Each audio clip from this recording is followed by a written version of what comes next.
polling does suggest, there's a new Pew Research poll, that 95% of Republicans, but also 71% of Democrats like this idea.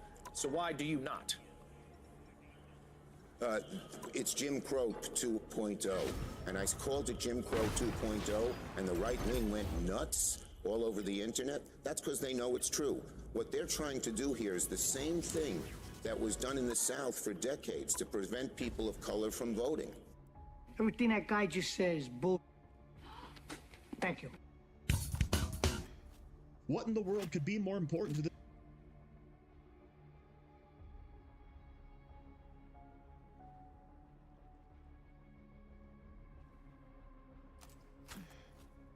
of Keir Starmer's attacks on freedom of speech?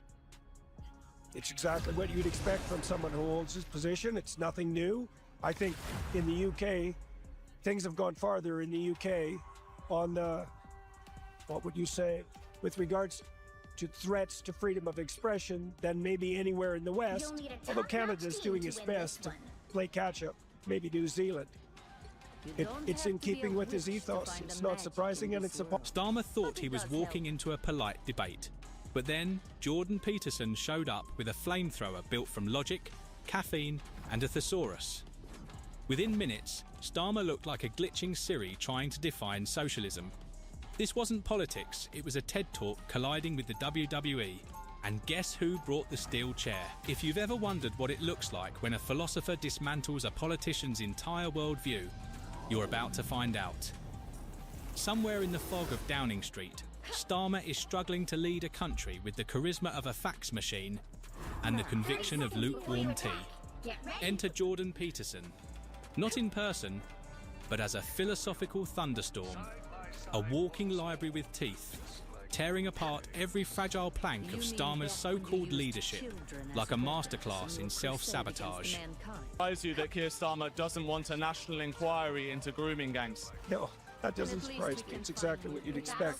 I've got an article coming out in the Telegraph this week about exactly that issue, and so it's appalling. There's hard questions that need to be asked about and answered about multiculturalism, and no one's willing to have the discussion, but it needs to be had, obvious. And I think there's maybe a way forward with regards to the signatories of the Abraham Accord to have a serious discussion about how Islamic fundamentalism might be brought under control and some vision of how... Now, picture Britain as a ship drifting through stormy seas. The crew is in full panic. The compass spins wildly. At the helm stands Captain Starmer, squinting at a manual titled Generic Leadership for Dummies, trying desperately to steer ahead without upsetting anyone. Meanwhile, Peterson, from the safe shores of reason and order, is shouting across the waves, asking if anyone on board has even bothered to read a map. The state of morality in Britain that grooming gangs were taking place for more than 3 decades.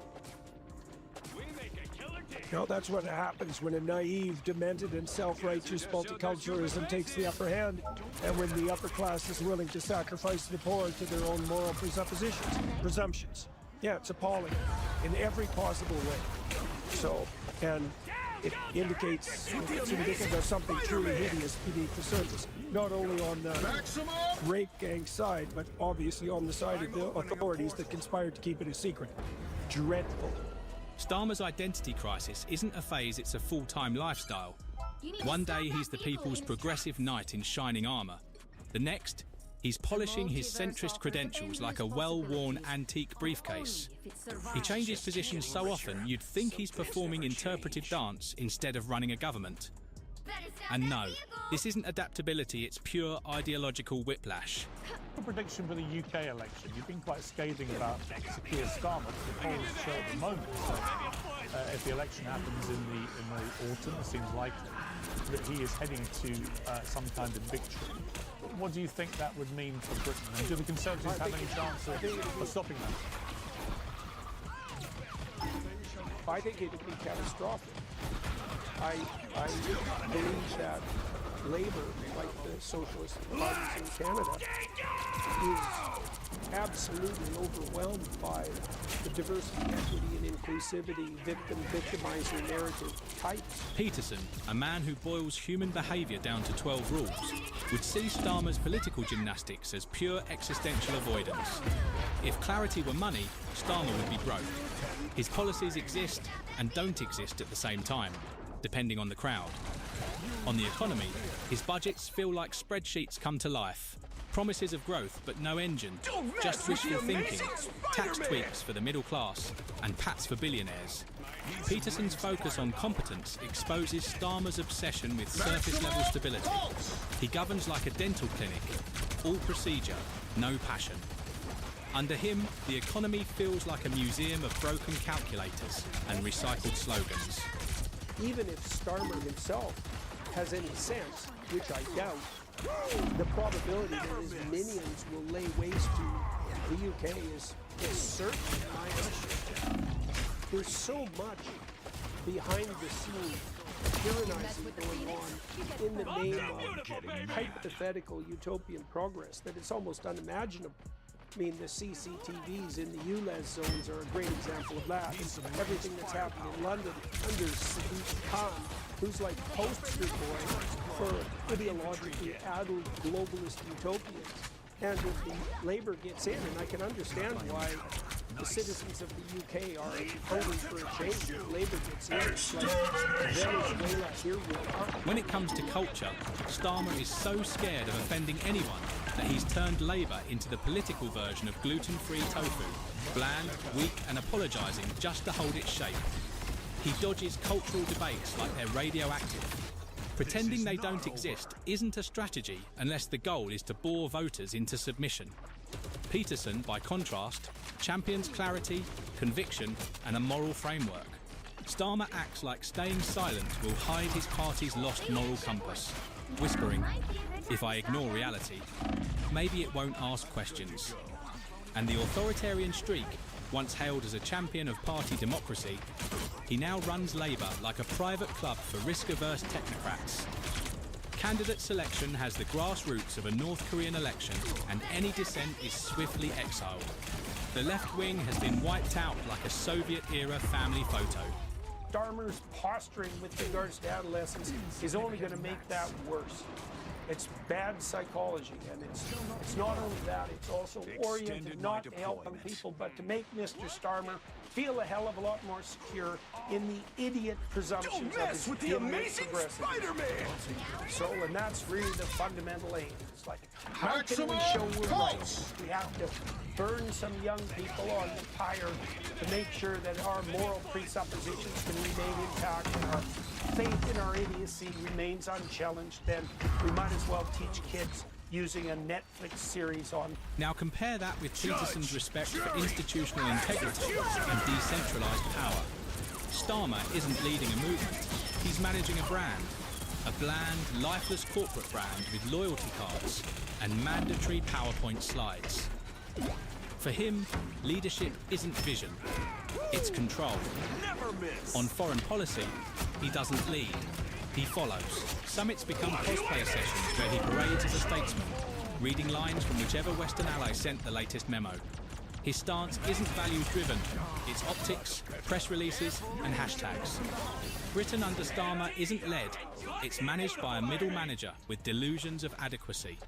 Peterson, who preaches responsibility and purpose, would call him ambition without philosophy. A leader without a spine chasing approval like a golden retriever chasing tennis balls. Even on clear issues, housing, education, climate, Starmer buries the simple under needless complexity. Housing reforms drown in red tape, education plans get lost in metrics, climate pledges tiptoe around donors and suburban car owners. It's policy by risk assessment. Your desire to tar anyone who has, as I say, not got a voice and is wanting to make their voice heard as a violent far-right neo-Nazi seems to me to be a big error by Keir Starmer and others. Because, you know, if you can't say, we recognize your deep deep concerns about some things that have happened, including mass stabbings, terrorism, and much more. We understand your deep, deep concerns, and we are going to try to get onto this and on top of this. But there is no excuse to turn out on the streets and be violent against your Muslim brothers and sisters and neighbours. He has turned governance into a flavourless porridge of non-committal strategies. No bite, no soul, just bullet points pretending to be beliefs. Britain doesn't need a chief manager. It needs a leader with a backbone, a plan, and ideally a pulse. Peterson didn't just dismantle Starmer intellectually. He stripped away the illusion that anything solid existed beneath the pressed suit and rehearsed causes. The tragedy is this all happens while Britain faces crises on every front. A health system gasping for air, a housing market playing monopoly on steroids, and a generation inheriting nothing but anxiety. Through it all, Starmer delivers statements with the force of a dial tone and the impact of a damp sponge. Peterson wouldn't need to raise his voice. Starmer defeats himself. The political equivalent of a ghost-written self-help book, terrified of specifics, destined to gather dust. Britain deserves more than a political placebo. It needs leadership that inspires action, not just manages decline. What Peterson deconstructs with philosophy, Britain is forced to live in reality. Leadership reduced to focus-tested slogans. Belief dissolved into administrative neatness. Starmer is what happens when a nation in crisis hires a risk consultant instead of a prime minister. Somehow navigate us to a better place. Possibly, is he going to be a transformative prime minister where we all wake up in 2-3 years and think, wow, the Starmer revolution? I don't think so. Well, you know, that's better than it might have been. Well, I spent quite a long time working with Democrats in the U.S., and I got very disillusioned about that, partly because they showed zero propensity to draw a line between moderate Democrats and radical. Then the Peterson-shaped intellectual meteor hit number 10, calmly exposing Starmer's leadership like a science fair frog with a law degree. Peterson's rule: take responsibility. Starmer treats it like radioactive. Strikes, H backlogs, economic stumbles, he hides behind inquiries, reviews and lessons learned. Vision? Starmer leads like he's reading from a printer manual. Peterson builds order and clarity. Starmer relies on vague optimism, management jargon and focus group tested slogans. His policies are a condemned house, contradictions leak, and the stench of recycled ideas lingers in every room. He's not just weak, he's the anti-leader, afraid to plant a flag or upset the BBC, donors or anyone else. Where's the fire, the conviction, the unapologetic stance? It's moral cowardice, a government of caution instead of courage. Former Duchess of York Sarah Ferguson has been labelled desperate and a degenerate in the latest instalment of the Epstein files, with emails between her and Jeffrey Epstein revealing she was regularly chasing money and attention from the convicted pedophile. The exchanges seemingly indicate that the disgraced ex-wife of Andrew Mountbatten Windsor was very attached to Jeffrey Epstein, telling him he was her pillar. She also wrote, "I am at your service, just marry me. And this, when are you going to employ me? Also, and phew, you still love me." Here's more from journalist Andrew Pearce. 5 days after that pervert was released from prison, Sarah Ferguson was taking her daughters, or offering to take her daughters, aged 19 and 17, to have lunch with a paedophile. You could not make up what self-respecting mother, let alone Sarah Ferguson, would think that was an appropriate way to behave. Let's bring in veteran broadcaster Dee Dee Dunleavy. Dee Dee, there's no coming back from this. She clearly knew of Epstein's depraved activities, but she's still engaged with him and even took her daughters to visit him shortly after he finished serving his sentence. Before I get your input, let's have a look at a few more emails Fergie sent Epstein, a convicted pedophile at this point. She wrote, "I have never been more touched by a friend's kindness than your compliment to me in front of my girls. And this, You are a legend. I really don't have the words to describe my love, gratitude for your generosity and kindness. And this one, not sure yet, just waiting for Eugenie to come back from a shagging weekend. I mean, why would you speak like that to a man like Jeffrey Epstein and include your daughters, Dee Dee? I just do not understand this. You know, and it's all about the timing with these correspondence between the two of them, Rita. I think you can divide all the people involved or named in the Epstein files into two categories. Those who cut off contact with him after he was convicted and sent to jail in 2008 for child sex offences. But it very much appears that Sarah Ferguson continued to be in contact with him. 2 days after he was released from prison, his assistant approached him and asked would he pay for flights for Sarah and for the girls to go to Miami. Now, we don't know that he did pay for them, but they certainly were in Miami a couple of days later. So the implication would be that he was paying for her to travel. And then we see other emails after that where he's asking for his business contacts to be shown around Buckingham Palace by Sarah Ferguson, and would the girls be there and would the girls be able to show them around. It's almost like she's pimping them out, and it's actually gut-churning. It's sickening. And I think the monarchy are very worried about her at the moment because there are talks that she's speaking to a ghostwriter about writing some sort of a memoir about her time at Buckingham Palace. And she's got nothing to lose now. Her reputation is in tatters with these revelations. The analysis of what these emails reveal is very scathing, so you can imagine she'd be very motivated to put her version of events forward.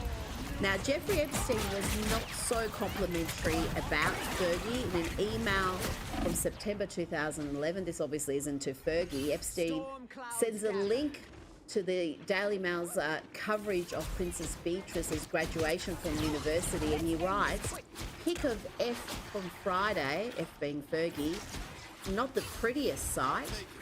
Gosh, it's pretty harsh. Sarah Ferguson has not responded to any of the emails or the claims thus far, Dee Dee. And there are fresh details about Andrew Mountbatten Windsor's forced early exit from the Royal Lodge. We've now learned via the Daily Mail's Barbara Davies that the final decision to evict the former prince was made during an urgent meeting between King Charles and Prince William a week ago, following the latest Epstein document dump. And also, in recent weeks, Fergie has been smuggled back and forth from the Royal Lodge, lying down in the back seat of a car. Look, I think Barbara Davies wrote that Andrew's exit from Windsor was fittingly embarrassing, and it was indeed. Apparently the last straw was he was seen riding around Windsor, literally on a horse, on a high horse, waving to the public as though nothing had happened. So, and Charles was not having that. The King did not want him going on and interacting with the public in that way. Look, we have to remember that Andrew has never been charged or convicted. He's always denied any wrongdoing, but the pictures in these emails would suggest otherwise. Some of them are quite stomach-churning, aren't they? And so it doesn't surprise me that Charles has done everything in his power. He's stripped Andrew of his titles. He does still have the title of Duke, which is something that Charles can take away from him. So there's really nothing more that Charles can do to punish him. It's up to the police now, and there is a new investigation. Police have confirmed another woman has come forward alleging that she was trafficked into the UK by Jeffrey Epstein, and she says she was even given a tour of the palace and tea the next day. So I think if anything further, any more punishment is to come Andrew's way, it's going to have to come via the police investigation. Ladies and ladies, watch some of the nonsense they add. If we actually grapple with the fact that sex negativity is what causes then we could create a world where a deliberately sex-positive world, someone is able to pay conscious women to come and be drugged so that I can get my kink out, my fetish on having sex with unconscious people. There's a consensual way to do that. Well, there you go, a therapist promoting an idyllically sex-positive world where men can just fulfill their fetishes by having sex with unconscious people. I mean, what am I even hearing, Douglas? Not just what are you hearing, what are you seeing? I don't want to compliment sex positivity in any way. No, I mean, look, this is, the BBC was so fantastically lost. By the way, there's a very clear reason for it. I'm not an enemy of the BBC. I would like to see the BBC doing what it was supposed to be doing, which it hasn't done for years, but which it has done which is provide genuinely impartial journalism in a place where people can agree that there is a sort of non-biased, fact-based channel with all of its subsidiary channels, which you can go to get a trusted news source. And, you know, it's just so characteristic of the BBC and certain other media in this age. They set up all these things like BBC Verify, try to prove fake news in other media and social media and so on. But they're pumping out fake news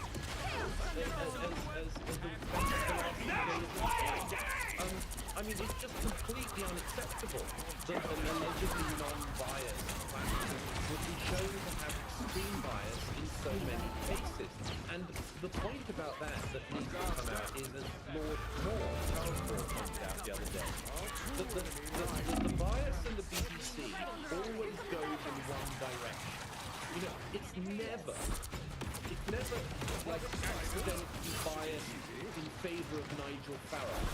It's never accidentally biased against illegal migrants. It's never accidentally biased in favour of No. It's always the same left-wing approach, anti-Israel, so it's because the journalists of the BBC, which used to be, I suppose, a real bastion where there was serious reporters, fact-checkers, its voice would represent one particular viewpoint. And they have the right to do that if they want to become a privately owned company and not take tax for every household in the UK that owns television in order to function as being mainstream. It's so well documented now, this one-directional bias. And I hope that what we've seen with the resignation of Director General and the head of news isn't thought to be the solution to the problem. It isn't. The problem is institutional in the BBC. Until it is a safe space for conservative-minded journalists and others to discuss openly in editorial meetings and elsewhere the sorts of things that they should be covering, then it has no right to claim impartiality. I'm feeling trigger happy. Well, it has a huge number of staff, huge number of journalists, producers. How many of them are conservative? How many of the ones who have programs, who are hosts, who are anchors on radio, on television, are conservatives? It's very easy just to determine the bias there. And as you said, they're taxpayer funded, so they have a charter, they're obliged to be balanced. When it comes to biological reality, as you mentioned, Douglas, I mean, it's on all of these issues. You know, recently one of the newscasters got into some trouble because she had to read out a line about birthing people, and she sort of, you know, slightly rolled her eyes and got into trouble. You know, it all goes back to that thing you just mentioned, Only Rita. 60 seconds left. How many non-left-wing liberals are in the BBC? I don't actually know now if there are any. Some 20 years ago, I mean some.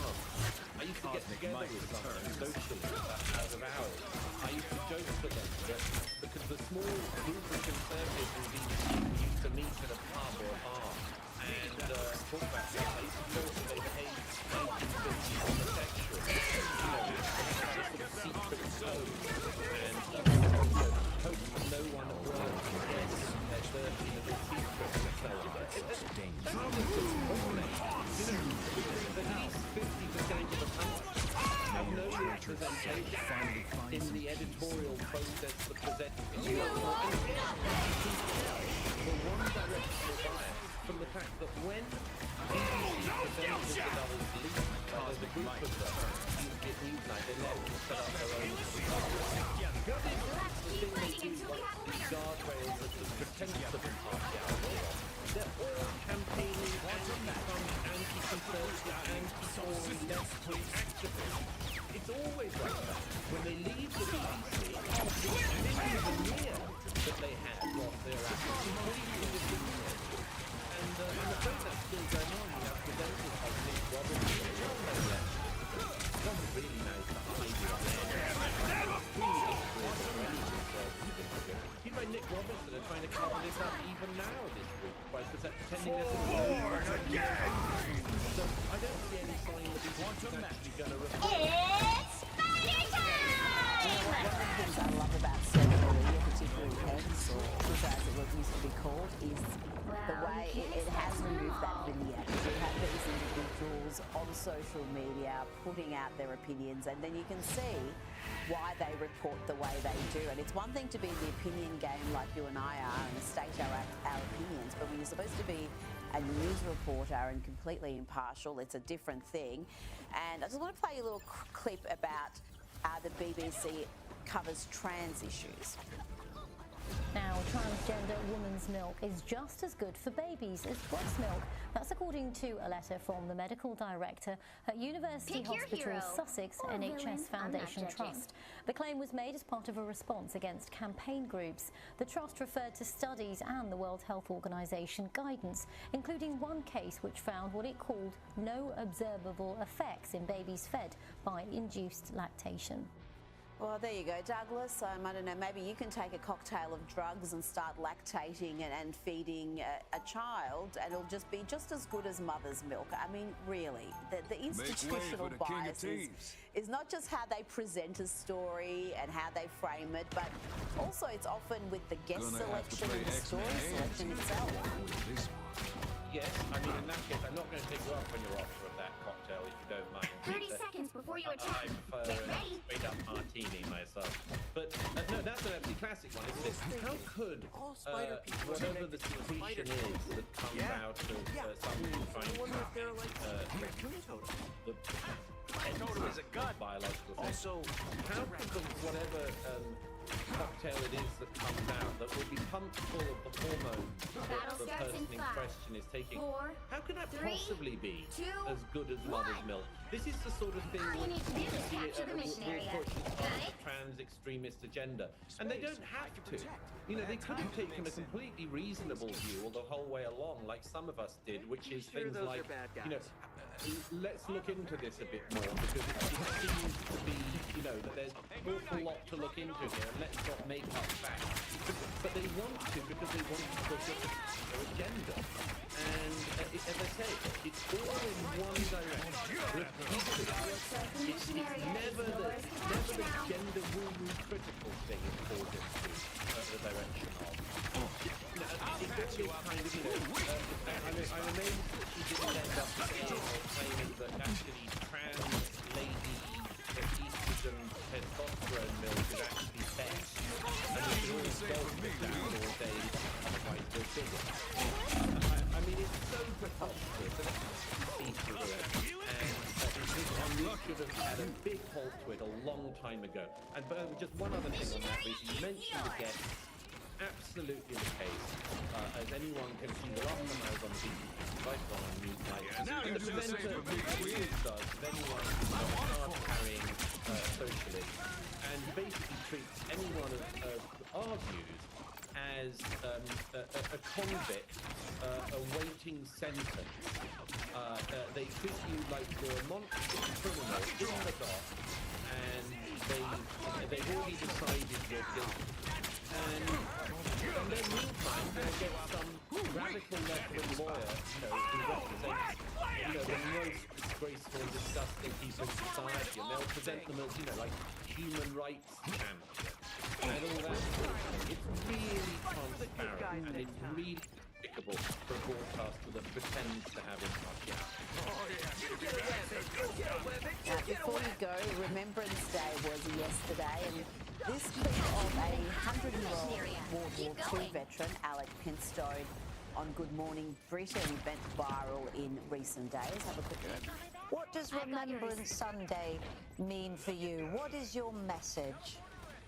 My message is, I can see in my mind's eye there were rows and rows of white stones of all the hundreds of my friends and everybody else that gave their lives for what? The country survived. No, I'm sorry.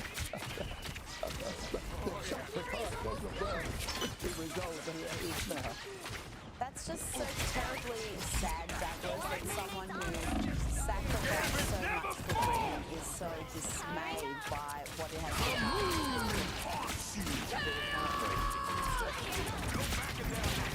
I don't know exactly. Now you do the same for me. But I think it will make some He was talking also about a little bit about the lack of freedom in Britain. He mentioned freedom, and I thought that was interesting that he's noting what is happening in modern Britain. Absolutely. I mean, unfortunately, the British use now you and I have discussed before, where the police will not bother to come and investigate a home robbery, but they turn up at thousands of households every year, arresting people, putting people in handcuffs, charging people for things they've said on Twitter. This is almost as fun as pulling a heist. So much, Lord. You nerds better be reading it, or the writer's gonna cry. Come on! Just download Marvel Unlimited on the App Store. Last week, the Department of Justice finally got around to releasing over 3 million pages of records related to their Jeffrey Epstein investigations. This massive data dump, which includes everything from emails to vacation photos, was intended to be the final word on a scandal that has lingered over the global establishment like a particularly persistent bad smell. The files read like a who's who of the people who run the world. We have 2 US presidents, a rotating cast of British and European royals, and almost every significant name in business, law, and high finance.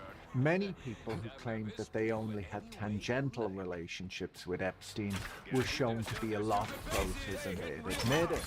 It would appear that the tech elites had to invent AI chatbots to replace Epstein, but while he was alive, he seems to have been the person they turned to get their questions answered. The release of these documents was once again a total mess. It's worth noting that unlike Jeffrey Epstein's party, to open the file you had to confirm that you were over the age of 18. On the first day of the release, the DOJ website featured a convenient download all button that allowed journalists to grab the entire data set all at once. Once the department realized that people were actually using it, that button was removed, replaced by a system that requires you to download files one by one. Files have been appearing and disappearing. If you read a document and didn't save it, there was a good chance that when you went back later, it would be gone. The document known as ESPA 0166067, which contained a list of unverified FBI tips about the US president, briefly became the most famous PDF on the internet before it was scrubbed from the site the next morning. As of this recording, it has not been re-uploaded. The DOJ later explained that they were rectifying redaction errors, so maybe it will reappear soon. The first big scandal to break was about Bill Gates, where we learned about a more practical side to his relationship with Epstein. In 2 frantic typo-ridden emails that Epstein sent to his own inbox in 2013, he appeared to suggest that Mr. Gates contracted an STD from Russian girls and asked Jeffrey to get him antibiotics so that he could secretly give them to his then-wife Melinda. Epstein also claimed to have provided Adderall to Gates for his bridge tournament. Gates has denied these claims, saying that they're the work of a disgruntled liar who was upset at being cut off. If it's true, though, it's a damning indictment of the way the American healthcare system works, where even one of the wealthiest men in the world couldn't get a doctor's appointment and had to go to a convicted offender for his basic healthcare needs. I wonder if Warren Buffett, Gates' bridge partner, found it frustrating having to listen to him talking at a mile a minute all topped up on speed. We'll never know. Despite all of the headlines, this wasn't by any means a full release.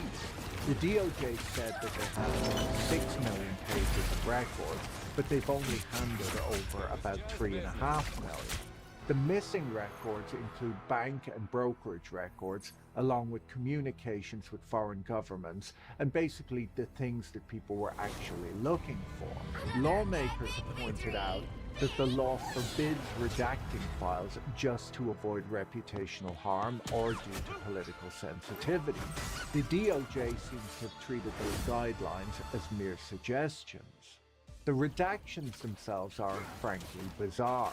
In many cases, the same document has been uploaded multiple times with completely different redactions each time. We've seen instances where a